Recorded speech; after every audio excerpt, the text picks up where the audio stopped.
सुनापुर बेलाभूमि ओ बाहुदा मुहाण निर्माण होगा जाऊँगी ऐतिहासिक बंदर। यही ऐतिहासिक बंदर निर्माण नहीं आज सुनापुर बेलाभूमि ठारे एक समीक्षा होता। परिवहन मंत्री और विभागीय अधिकारी उपस्थित थिले। तेबे आसंतु यही ऐतिहासिक बंदर को नहीं कौन कहते परिवहन मंत्री आसंतु पचारि बुझा। मोदी जी बंदर भित्तिक शिल्प को गुरुत्व एवं ओडिशा को प्राधान्य एठी आमर बाहुदा मुहाणा बंदर प्रतिष्ठा पाई सेप्टेम्बर 19 2025 एमओयू हो सारी चुक्तिनामा हो सारी साक्षर हो सारी आमर पारादीप पोर्ट लिमिटेड ओडिशा सरकार एवं सागरमाला फाइनेंशियल कॉर्पोरेशन लिमिटेड मध्य हो सारी 5000 एकर साल लैंड पोर्ट शिपिंग विभाग को हस्तांतर हो सारी एवं एते बड़ संभावना बाहुदा मुहाण पोर्ट जोटा कि पारादीप पोर्ट मध्य अधिका तार एमटीपी 150 मिलियन मेट्रिक टन पेर आनाम तार कार्गो परिवहन क्षमता ये भारत वर्षर गोटे गोटे प्रकार बड़ बंदर हवा जाऊँ। ये बंदर हेले आमर निजुक्ति सृष्टि हे आम आमको लोक आर्थिक विकास हे एवं पाखापाखि जिते आंसिलरी इंडस्ट्री गढ़ी उठिब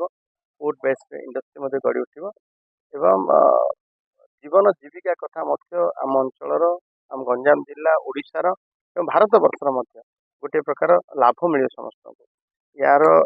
आज आम आसलु मो सहित मानवर विधायक मनोरंजन सामंतरा एवं आमर डिपार्टमेंट प्रिंसिपल सेक्रेटरी कलेक्टर एवं पोर्ट डायरेक्टर समस्त आसते मेप आम देखुलु एवं मुहाण पर्यटन जाइलु ये जो भाई प्राकृतिक विभव बड़ लंका सान लंका भाया पर्यटक को आकृष्ट कला भाया एशियार बड़ भल ब्लू फ्लैग बीच सोनपुर बीच ये सब संभावना एठार अच्छी एवं ताकू आम आकलन कर देखुलु साल डैंट कथा 1741 एकर जमी पुणी आंध्र साल डैंट से ये पोर्ट को आसो बाहुदा मुहाण पोर्ट को आसो एवं अन्य पाख पाख जिते रिजनाल पोर्टर सुविधा लॉजिस्टिक व्यवसायगत सुविधा आउ 1741 जमी एकर जमी अधिग्रहण व्यवस्था अच्छी ये संगे संगे जमीक कार्यकारी करवाई तार बाट जदिव एमओयू हो सारी चुक्तिनामा स्वाक्षर हो सारी अधिका क्रियाशील करने माननीय मुख्यमंत्री सतत चेष्टित अच्छा गंजाम को केते भल पाँच माननीय प्रधानमंत्री एवं माननीय मुख्यमंत्री स्पष्ट अनुमेय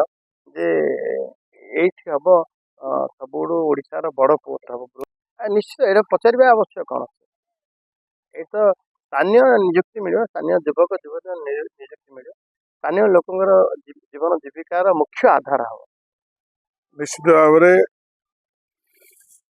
आमर सुनापुर बेलाभूमि पोर्ट हम इंडस्ट्रियल पोर्ट हम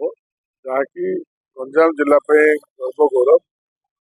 ओडिशा रे उन्नति क्षेत्र में जो एत बड़ पोर्ट हम आमर पारादीप पोर्ट निर्माण कर इंडस्ट्रियल पोर्ट हम तो आम अंचल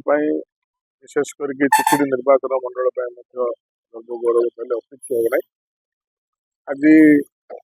आदे आग को बढ़ी आज आमर से कमर्शियल एंड ट्रांसपोर्ट डिपार्टमेंट सचिव आसी मानवर विभाग मंत्री आसी आसते तो प्राय जो लोणी अंचल अच्छी केन्द्र प्राय 5000 एकर जमी केन्द्र अधीन था पारादीप पोर्ट को हस्तांतर होती तो यही पोर्ट हवा द्वारा अंचल विकास हवा सहित निजुक्ति स्थानीय अंचल लोक निजुक्ति हे और स्थानीय अंचल जीवन धारा परिवर्तन आम गंजाम जिला को नवा सरकार आसला जो भाया गंजाम जिला को प्रावधान दि जाए राज्य स्तर में केन्द्र स्तर में निश्चित भाव में स्वागत योग्य पदक्षेप तेणु आगामी दिन में जो लक्ष्य रखिकी जो जहाँ जो गंजाम जिला जो सरकार परिवर्तन होता तार प्रभाव देखा मिलला तेणु मुझे जो पारादीप पोर्ट तरफ जो इंडस्ट्रियल पोर्ट हे ये जो बाहुदा मुहाण तैयारी हे से माननीय यशस्वी प्रधानमंत्री नरेंद्र मोदी और ओडिशार प्रिय मुख्यमंत्री माननीय मोहन माझी मो तरफ निर्वाचन मंडली तरफ गंजाम जिला तरफ अशेष अशेष धन्यवाद। नहीं आंध्र किसी संपूर्ण ओडिशा रे हे जेहेतु ये आंध्र ओडिशा आम सीमांत आम जाऊँ आर प्रभाव आंध्र प्रभाव पड़े तेणु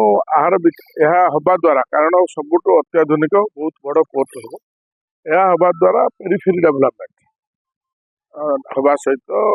लोक मानकर साधारण लोक मानकर जीवन जीविकार परिवर्तन ना कि प्राय 21,500 कोटी टंकार व्ययबराद बजेट संपूर्ण माने एमओयू पारादीप पोर्ट से आपण शुणी पारुथुले जहाँकि गंजाम जिला सीमांत अंचल चिकिटी ब्लॉक सोनापुर बेलाभूमि निकटरे आगामी दिन में बड़ धरणर जहाँकि बंदर निर्माण होगा जाऊा नहीं मंत्री मुहर आपण शुणी पारुथुले तेबे एही बंदर निर्माण पर जहाँकि गंजाम जिला दादन श्रमिक अधिक दादन श्रमिक गंजाम जिले में थिबा बेले एही बंदर निर्माण पर गंजाम जिले में दादन श्रमिक समस्या दूर हम कि ताहा देखा बाकी रहा। गंजाम चिकिटी आलोचय प्रकाश रिपोर्ट न्यूज 8 ओडिया।